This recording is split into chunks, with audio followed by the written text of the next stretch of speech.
Assalamualaikum warahmatullahi wabarakatuh. Izinkan saya Sulasmini SPD, calon guru penggerak angkatan 4, menyampaikan hasil aksi nyata penerapan budaya positif yang sudah saya lakukan di sekolah.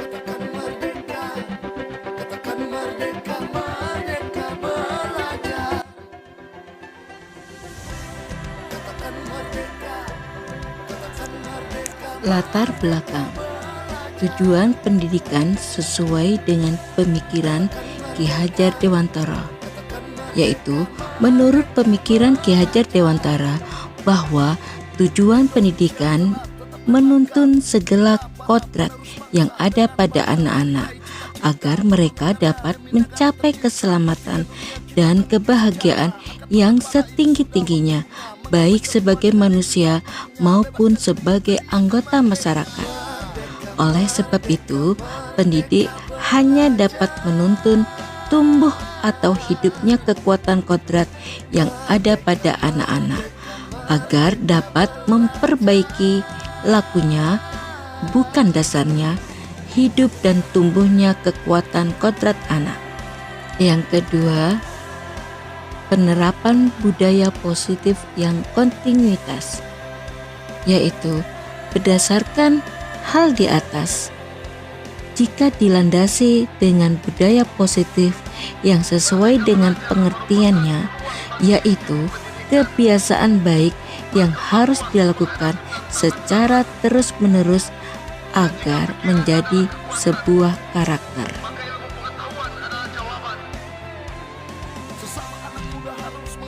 Penerapan budaya positif dapat diwujudkan dengan cara membuat kesepakatan atau keyakinan kelas untuk menumbuhkan disiplin positif melalui pembiasaan karakter. Murid dapat bertanggung jawab atas pilihan mereka. Tindakan guru yang tepat yaitu dengan bertanya dan membuat kesepakatan agar mendorong motivasi intrinsik. Oleh karena itu, sebagai calon guru penggerak, dilakukan aksi nyata melalui judul membangun karakter mandiri dan disiplin siswa melalui pembiasaan baik di sekolah, yaitu datang lebih awal untuk menumbuhkan budaya positif.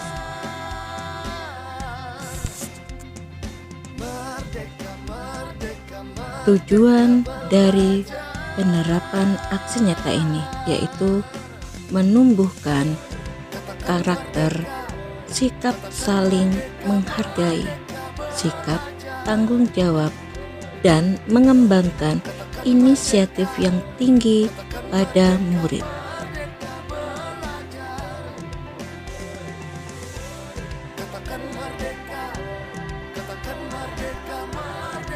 Tolak ukur. Persentasi yang diraih 90% sampai 100% jika murid datang lebih awal, dan berkurangnya pencatatan murid yang datang terlambat.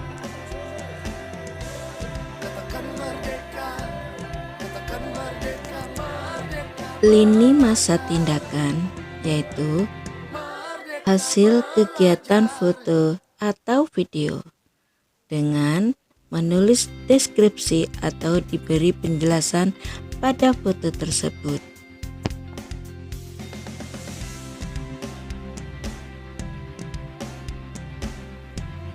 Dukungan yang dibutuhkan. Keluarga sebagai pusat pendidikan yang pertama dan utama dalam membentuk kemandirian anak. Sekolah sebagai tempat mengembangkan berbagai potensi yang dimiliki anak dengan program yang terstruktur dan sistematis. Masyarakat sebagai tempat eksplorasi dan eksistensi kemandirian dengan potensi kemandirian yang dimilikinya, mengkondisikan lingkungan yang kondusif untuk kemandirian anak.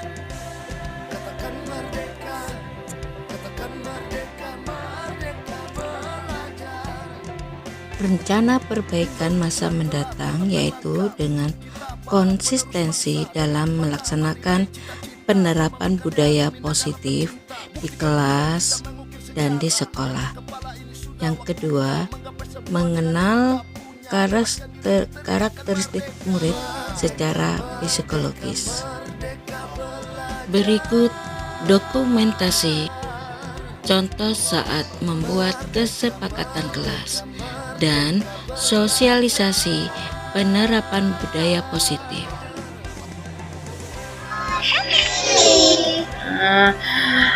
Kira-kira ada yang tahu sikap yang baik ketika di dalam kelas seperti apa?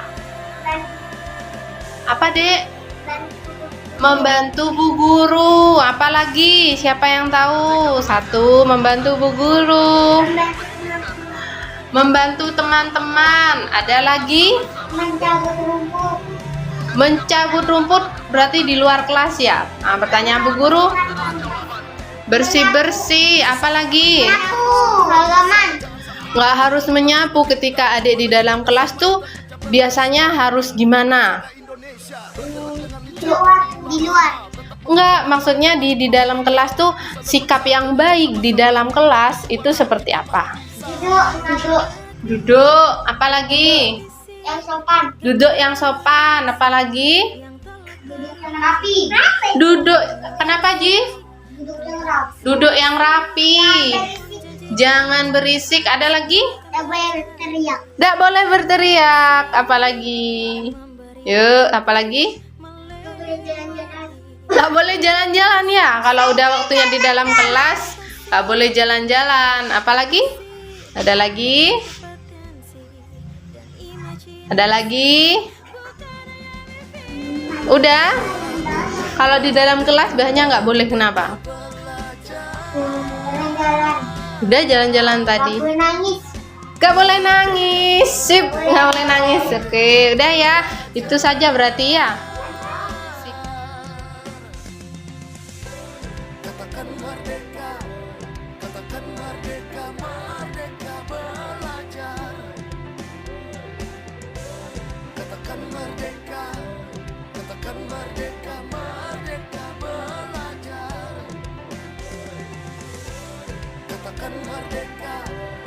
Membuatnya melakukan kesalahan kepada temannya gitu. Jadi mengidentifikasi dulu apa yang dilakukan, menyenggol.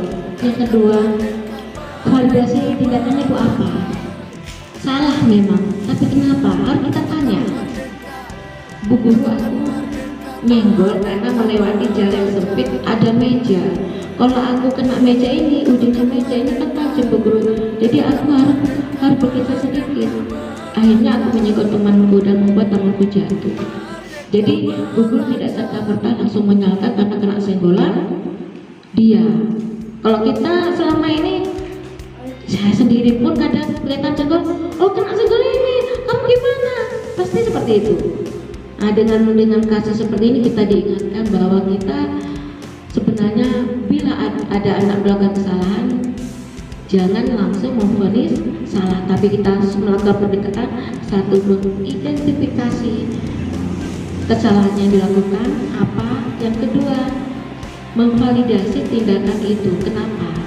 Itu salah, dia berbuat salah, tapi saya melakukan ini karena saya tidak sengaja, karena menghindar ada mungkin menghindar dari meja seperti itu. Jadi Ibu Guru tahu istilahnya bukan motivasi sih, alasan dia melakukan kesalahan. Jadi sehingga kita tidak bisa menyalahkan anak itu saat berbuat salah. Jadi seperti itu. Jadi kedepannya seperti itu. Karena selama ini saya sendiri pun begitu, karena hanya lihat kena senggol, wis, ayo minta maaf sini. Kenapa sih kok usil banget? Biasanya seperti itu. Tapi setelah kita mendapat istilahnya penyegaran ya, bahwa setiap anak itu salah pasti ada alasannya. Jadi kita usahakan seperti itu. Rasa empati dan minat bakat anak yaitu kegiatan pembiasaan awal dan akhir proses belajar. Awal misalnya, karena diutamakan anak-anak, alhamdulillah ya, kita sudah dibekali ya. Awal dia jadi diutamakan anak-anak di awal kegiatan pembelajaran, dari menyambut saja kita sudah misalnya di Butari ya Bu, sambutlah murid dengan 5S ya, senyum, apa itu tadi, sapa, salam. itu apa dengan santun ya, sopan dan santun ya, itu kita laksanakan juga. Jadi sambutlah dengan senyum dulu sebelum menyapa. Itu sebetulnya adalah motivasi awal anak, rasa aman anak. Jadi guru senyum pasti aman ya, tidak dimarahi. Seperti rasa senyum yang kita beri pada anak awal saat datang sekolah, insya Allah akan memberi istilahnya apa, motivasi awal untuk semangat belajar begitu. Jadi dibiasakan gimana itu. Dan yang kedua di awal pembukaan persepsi, yaitu dengan membacakan buku-buku, mungkin ada pesan moral di situ, kita biasakan. Dan nanti pun di kurikulum yang terbaru di prototip ini kita akan diarahkan juga seperti itu. Jadi sebelum melaksanakan kegiatan belajar, kita diarahkan membaca buku dulu buat anak-anak. Dan di akhir proses belajar, apa budaya positifnya sehingga membuat penguatan karakter anak? Satu, kita melakukan refleksi atau secara diskusi. Jadi menampung ide-ide anak. Anak-anak tadi sudah baca apa? Itu biasakan. Ini buku sudah dapat berita.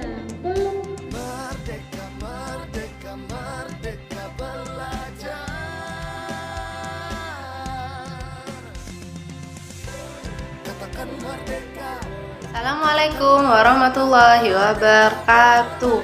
Saya akan menyampaikan hasil dari sosialisasi penerapan budaya positif. Menurut pendapat saya, setelah saya mengikuti sosialisasi penerapan budaya positif ini dapat membuka hati dan pemikiran saya sebagai seorang guru untuk tidak menyelesaikan masalah ketika anak melakukan kesalahan dengan metode pemberi hukuman atau sanksi, melainkan kita seorang guru harus mengembalikan keyakinan kepada anak, sehingga anak tersebut sadar dan termotivasi bahwa apa yang sudah dilakukan merupakan suatu kesalahan yang tidak boleh diulangi atau tidak boleh dikerjakan. Dengan cara seperti itu dapat menyadarkan bahwa yang telah dilakukan anak adalah suatu hal yang salah. Kemudian kita seorang guru harus bisa memahami kebutuhan anak, juga memotivasi anak dengan cara penyelesaian segitiga restitusi. Dengan demikian, ketika anak melakukan kesalahan, anak itu akan cepat kembali ke kelompoknya dengan karakter yang kuat. Demikian pendapat saya tentang sosialisasi penerapan budaya positif yang sudah diberikan terhadap saya.